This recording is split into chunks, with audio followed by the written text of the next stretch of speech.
Hello, everyone. I'm here through the magic of Zoom with Anne. Anne is a good friend of mine. Hello, Anne. Hi, Prof. How are you?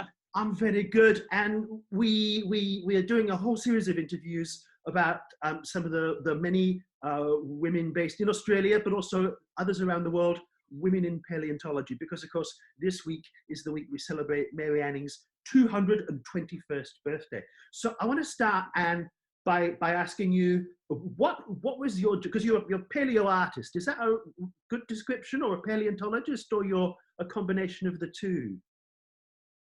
I'm actually a combination of the two. Truthfully, over the last few years, I've been much more of a paleontologist. I have a PhD in paleontology, but I did a lot of paleo reconstructions, which is because I have been involved in illustrating for decades, really. And so it made a good combination, because I think if you can try to see what you're working on by trying to put it back together again, it just makes you better at what you're doing. But I don't really see myself as one or the other. I see myself as both. It's a combination of the both, isn't it? It's not one day I'm this, one day I'm that. You're just the one thing. So let's go back. Let's go back in time. Not to the, not to the Mesozoic, but let's go back to when Anne was younger. What was it that drew you to this space? What was it? Interesting, yeah. Well, when I was a little girl, I loved bones. I was a bone collector. And I used to drive my family nuts because we would be driving along. I grew up in Hawaii. So there was lots of cows and, horses and things that would die out in the paddocks, because we lived not too far from where there was a lot of ranch land. So we'd see bones out in the distance. I'd make my mom and dad stop the car. I'd run out and I'd come back with a great big horse skull. So I used to hang them from strings from the ceiling in my bedroom. It was really lovely. I just got this. So that was obsession with bones.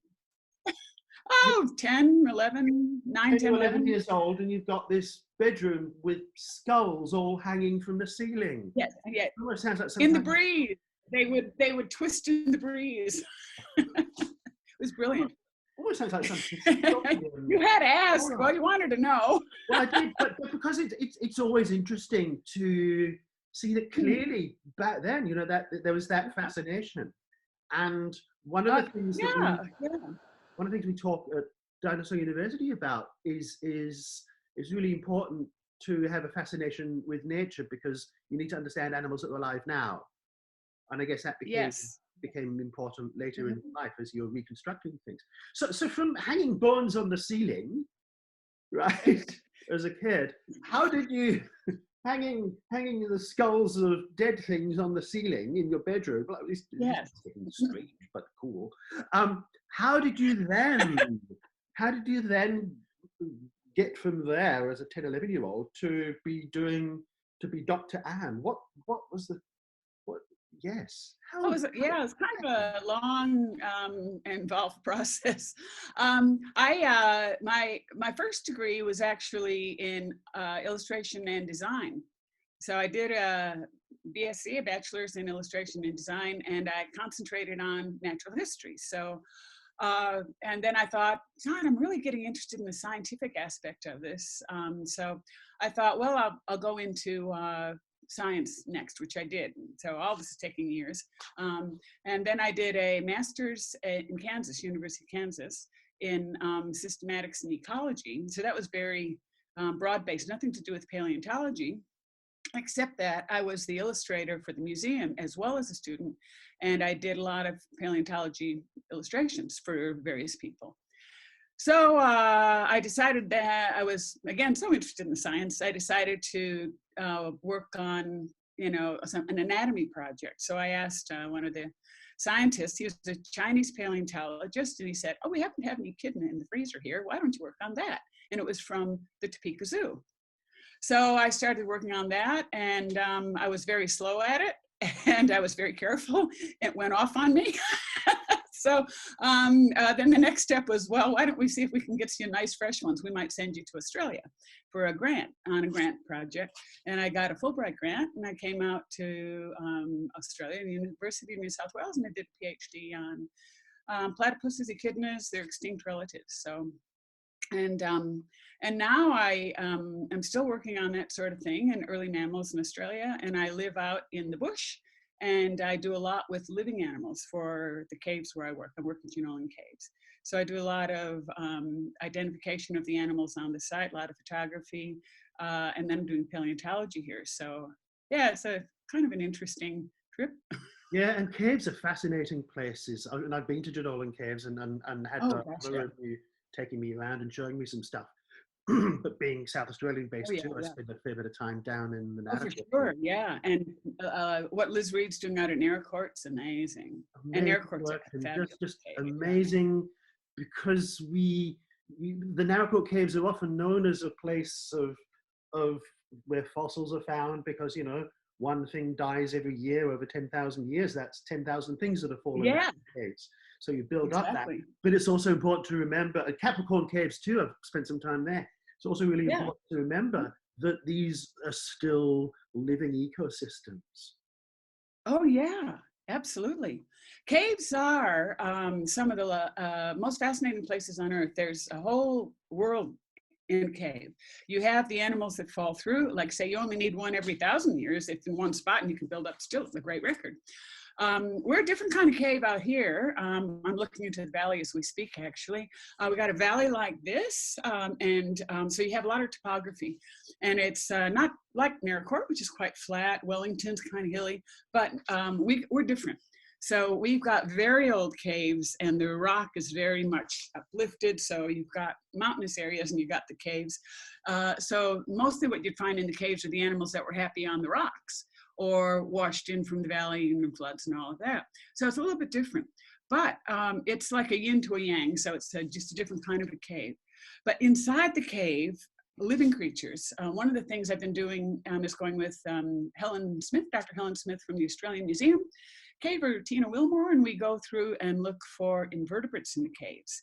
And I stumbled on this interesting spider, and it had the most beautiful web. Tiny, tiny little spider deep in a cave with a fabulous web that was like a ray, sun rays, and never seen anything like that. I figured the spider people had. I took my photos to the Australian Museum, and they had not seen anything like that. So Helen is writing that up as a new kind of cave spider. So these things are out there. I think they had a little grizzly, half of spider in a jar or something. They didn't know what to make of, but now there's animals all over. These little spiders are everywhere. So there are things in the caves that haven't even been found yet. And so we go look for spiders, we look for bones, and I mean, it's just fascinating. You go in and you look in the little crack, and there's a skeleton of an animal, and you're way deep in the cave. How did it get there? Is that an animal that's even here anymore? And quite often they're not. So yeah, and they're beautiful. Caves are gorgeous. They're such beautiful places. Spiritual. And nice and cool and yeah, on a hot summer day. On a very hot day, and yes. Yeah. Oh, excuse me. So I want to now talk about the birthday girl, Lady Annie, and I want to ask you to first of all, as you were growing up, learning, getting into paleo, did you have any role models that you could look at and go, oh, was Mary one of those? Did you know of her? What's your early connection, if you have one, or is it something that came later? When I was young, I didn't know about Mary Anning because I didn't get into paleontology until I went to my master's and PhD. But my role model when I was young was an incredible woman named Helen Shiras Baldwin. And Helen Baldwin was the Big Island's naturalist. And my best friend was her granddaughter. And we would, I remember going to a place called Bird Park Now in Hawaii, you have what are called kipukas, and kipukas are areas that have never been burned by lava. So you have a little ecosystem that's still there. And I remember going to a place called Kipukanene, which was Bird Park, with Helen Baldwin and Nancy Baldwin. And we went and listened to the birds, and you know, some of those birds are extinct now. So she was a role model. And in fact, I'm still on Facebook with Nancy. So it's wonderful to have your grade school friends still with you. But, and then as I grew up, my mom and dad were inspirations. My dad was a doctor, my mom was a nurse. And getting interested in anatomy, which is why I liked horse skulls hanging from my ceiling. They had wonderful anatomy. They had great anatomy books, so they had illustrated anatomy books. And my first scientific goal was to be a medical or scientific illustrator of mammal anatomy. And that's how I got into the echidna, because I was illustrating the anatomy of the echidna, the musculature, the bones. And then, getting into paleontology, Mary Anning was definitely an inspiration. And her life was, you know, at a time when it was very hard to actually, you know, be able to think about, well, what would I like to be? You know, girl power. I think I'll become, I've always loved, you know, animals. I might become a paleontologist. She broke ground. I mean, because that was definitely not an option open to her. But she lived on the seaside. She started noticing things. She was observant. She'd walk the beach. She'd find an ammonite. What was this? And then when she started to find the ichthyosaurs and plesiosaurs, it must have just been, you know, an incredible eye-opener for her. And she's a very bright, very interesting person. So she was definitely an inspiration, because she broke ground. She did things that no one expected a woman over time to do. Yeah, and so where do you... So I've been to Lyme, just for walk the beaches. And I found a tiny ammonite. So you've been there, haven't you? Yes. Yes, I have, and it was it was a wonderful experience. I went to Lyme Regis, and you feel paleontology there. They've got these wonderful like lights along the promenade, you know, like street light, with ammonite sort of design motifs. And I went down on the beach, and I'm walking along, and there is a little boy and a little girl on the beach with mom looking for ammonites. You know, it was just a wonderful thing. So, you know, if Mary could look forward and see what her legacy was, I think she would just feel, you know, for whatever, you know, sort of obstacles she had, she left such an incredible legacy for future generations. It is, isn't it? It is that I was chatting with somebody the other day, and we talked about, there's a Doctor Who episode where, where they bring Van Gogh into an art gallery in modern times, just to go, you know, you mattered. And it's such a beautiful episode. And it mattered. Yeah, for all the pain. Yeah, it mattered. The art that he did, the science, the collections, all of the things that Mary's done, absolutely mattered. So last question. So where does she sit in science? Because we all hear, you know, everybody knows about Einstein, everybody knows about Newton, everybody knows about Galileo and Copernicus, but I think we're only at the beginning of people knowing Mary's story. So but where does she fit amongst the pantheon of science? Mary came in at a very interesting time, because paleontology as a science was only getting going around, like say, that period, the 1830s. We had William Buckland, who was this eccentric paleontologist, and the people were starting to recognize, you know, the importance of bones that look like enormous reptiles, iguanodon, you know, an iguana-like tooth that's that big. It must have been, you know, a completely different animal than what we know today. And the pennies are starting to drop at about that point in time. No women are in that equation except for Mary. So Mary was actually there at the beginning of paleontology as a science as we know it. Like, medicine's been around forever. The advances in medicine are things that we're having now, they were dealing with hundreds and hundreds of years ago. But paleontology as a scientific discipline was really getting going at about Mary's time. And Mary was in on the ground floor. She was able to have that wonderful light bulb, discovery. What is this animal?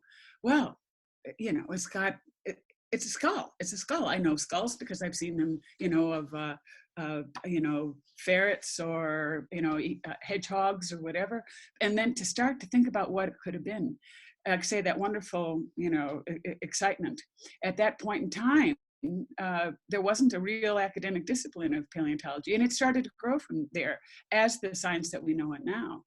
So I think it was wonderful, absolutely wonderful to have a woman in at that ground floor who was so influential. And yes, she had a lot of obstacles and she was never really made like Dr. Mary, but she opened the doors and also had that wonderful feeling that she's discovered things and she's put them together in her mind. And once you do that and you look at it and think, that is how it is because I can see it. So she saw into the past, and that must have been, an exciting thing for her to do. And you have been fantastic. So I'm going to say thank you so much. Happy birthday to Mary Anning. And happy birthday, Mary.